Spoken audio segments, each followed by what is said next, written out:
İnsan alverində ittiham olunan 40 yaşlı qadının məhkəməsi keçirilib. Məlumata görə Nailə Azadova 5 nəfər Azərbaycanlı həmcinsini cinsi istismar məqsədi ilə yoldan çıxarmaqda ittiham olunub.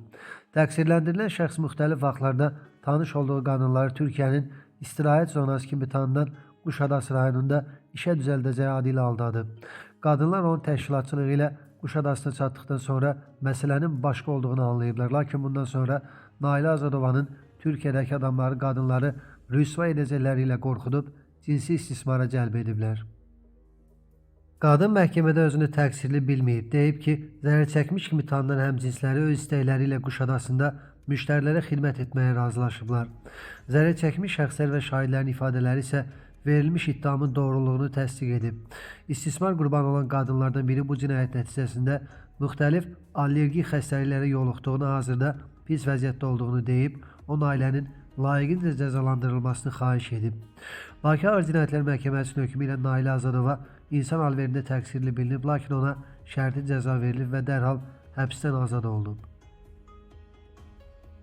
Lənkəranın Şıxakəran kəndində ağır avtomobil qəzası baş verib. Belə ki, rayonun Siyavar kənd sakini 1963-cü il təvəllüdlü Vaqif Heydarovun idarə etdiyi VAZ 2104 markalı avtomobil idarəetmədən çıxaraq evlərin birinin hasarına və qaz borusuna çırpılıb.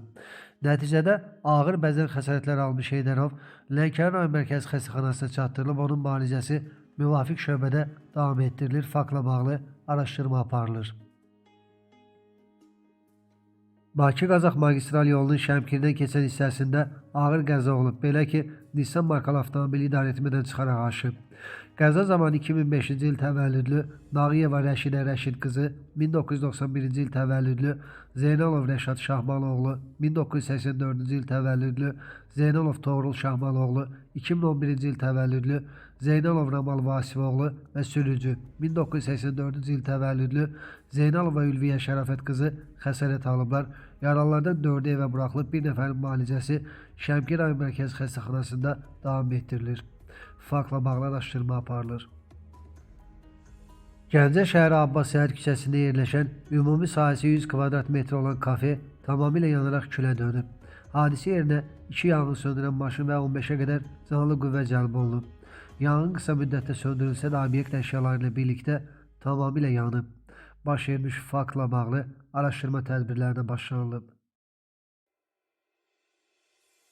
Gəncədə 2 piyadanın maşın vurub, qəzalar şəhər ərazisində qeydə alınıb. Belə ki, 1961-ci il təvəllüdlü Məluqə Museybovanı avtomobil vurub. Qadın xəstəxanaya çatdırılıb, ona ilkin tibbi yardım göstərilib və müalicəsi davam edir.